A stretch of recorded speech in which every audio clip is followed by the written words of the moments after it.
অসম্ভব ম্যাডাম, এটা আমি নই, এটা আমি হতে পারি না স্যার, এটা আমি নই। আপনি নন মানে কি?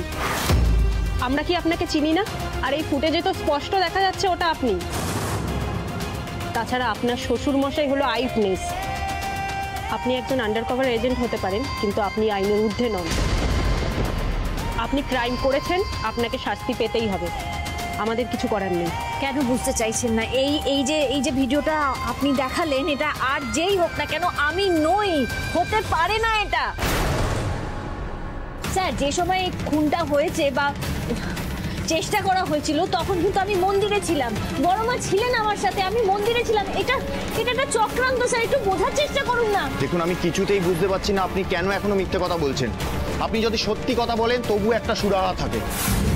অফিসার, আপনি ওনাদের মহিলাদের সেলে নিয়ে যান। ওকে। ভুল হচ্ছে স্যার, একটা মস্ত বড় ভুল। ম্যাডাম আমার কথাটা শুনুন, একটা ভুল বোঝাবুঝি হচ্ছে, আমার কথা শুনুন স্যার।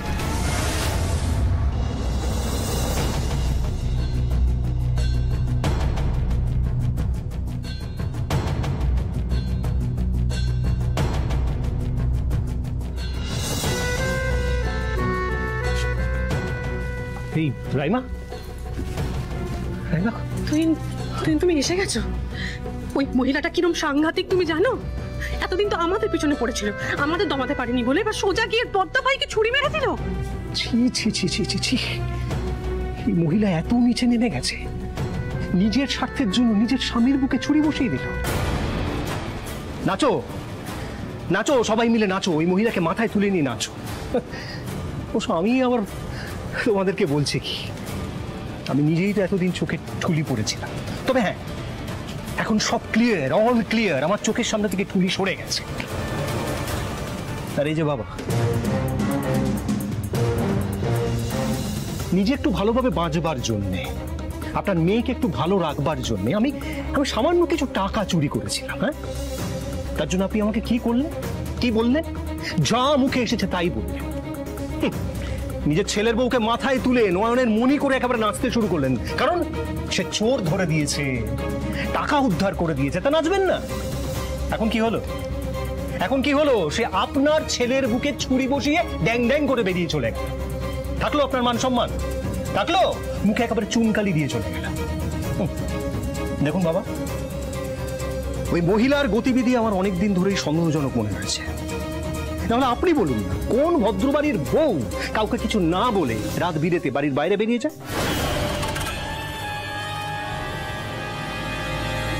আর শোনো রাইম,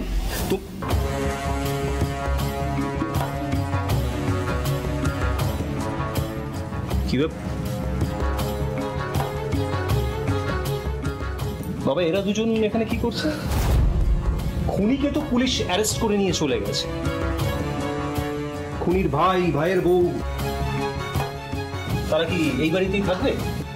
না না, চুপ করে থাকবেন না, আপনি ভাবুন, বিচার করুন যে ওরা কি এখনো এই সিংহরায় ফ্যামিলিতে থাকবে। বাবা তুই ঠিক কথা বলছে, কিন্তু যখন খুনিকে পুলিশ ধরেই নিয়ে গেছে তখন তার ভাই, ভাইয়ের বউ আমাদের বাড়িতে কেন থাকবে বলো তো? আমাদের বাড়িতে কোনো ধর্মশালা না, হস্টেল। তুমি ওদেরকে বার করে দাও বাবা, আমি কিন্তু বলছি ওদেরকে এখানে থাকতে দেওয়ার কোনো দরকার নেই, তুমি বার করে দাও ওদেরকে বাড়ি থেকে। আমরা আবার কি করলাম? আমাদের নিয়ে কেন টানাটানি করছে সবাই? ও মিশুসা, আমি যদি পায়ে পড়ি, মিশুসা আপনি পাদুর সরিয়ে নেবেন না। মিশুসা দেখুন দিদি যা করেছে, আমাদের সাথে তো তার কোনো যোগাযোগ নেই, তাই না? বলুন আমরা তো কিছু করিনি, আমাদের কোনো দোষ নেই। আরে তুমি এখানে কেন দাঁড়িয়ে আছো? না না, আরে কি মুশকিল, আমাদের তাড়িয়ে দিবেন না, ঠিক আছে? একটা বাজে মানুষ, বাজে মহিলা, সরে যাও। দিদির জন্য আমাদের তাড়িয়ে দিবেন না। সমস্যা শুনো না, দিদিকে পুলিশে ধরে নিয়ে যান, যা কিছু করুক মারুক, কিন্তু আপনার দয়াতে গরিব দুটো পেট একটু খেতে পায়, আপনি আমাদের মুখে খাবারটুকু কেড়ে নেবেন না, তাই না? কি আরম্ভ করেছিস? আমার তো নিজেকে মাঝে মাঝে সার্কাসের রিং মাস্টার মনে হচ্ছে। যত সব চোর, ডাকাত, পরগাছা আমার কপালে এসে জুটেছে। কি ব্যাপার, কি হচ্ছে এখানে? এভাবে হসপিটালের করিডোরের সামনে দাঁড়িয়ে আপনারা সিন ক্রিয়েট করছেন? কোন সেন্স নেই আপনাদের। সরি, আমি বলছিলাম রুদ্র এখন কেমন আছে? বললাম তো, ওনাকে দুদিন অবজারভেশনে রাখবো, তারপর ছেড়ে দেবো। মানে আর কোনো বিপদ নেই তো ডক্টর? ছেলেটার প্রাণ সংশয় হবে না তো? এখন অব্দি স্টেবল আছে পেশেন্ট। আপনারা এখন দয়া করে এখানে ভিড় করবেন না, বাড়ি ফিরে যান। কেউ আমার কথা কেন শুনতে চাইছেন না? কেন বিশ্বাস করছেন না? আমি সত্যি কিছু করিনি, আমি নির্দোষ।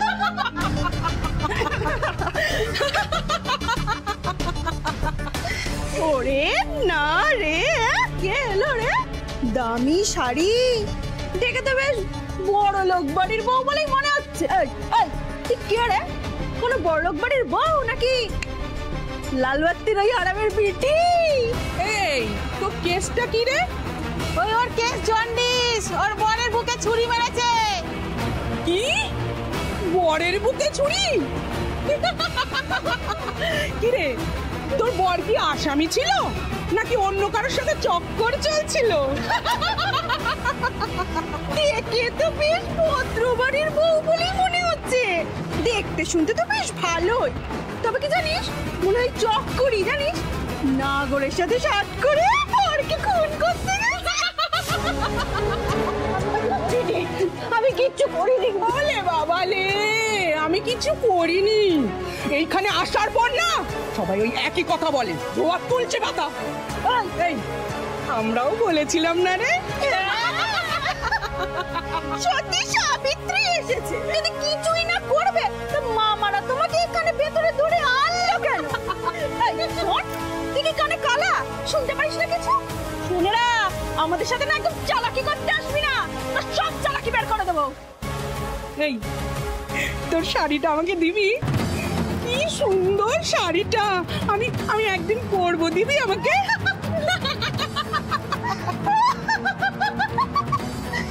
এই কি করে কালা নাকি রে? শুনতে পাস না? শুনতে পাচ্ছিস না কি বলছে? এই ছাড় আপটা, এত কথা বলছে কানে যাচ্ছে না? এই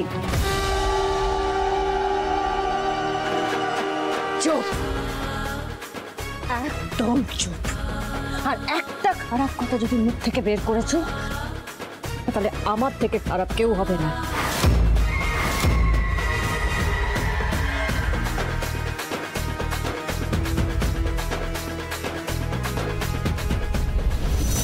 বাবা, ডক্টর যখন বলছেন অবজারভেশনে রাখবেন, আমি আজকে রাত্রিটা না এখানেই থেকে যাই, বুঝেছেন?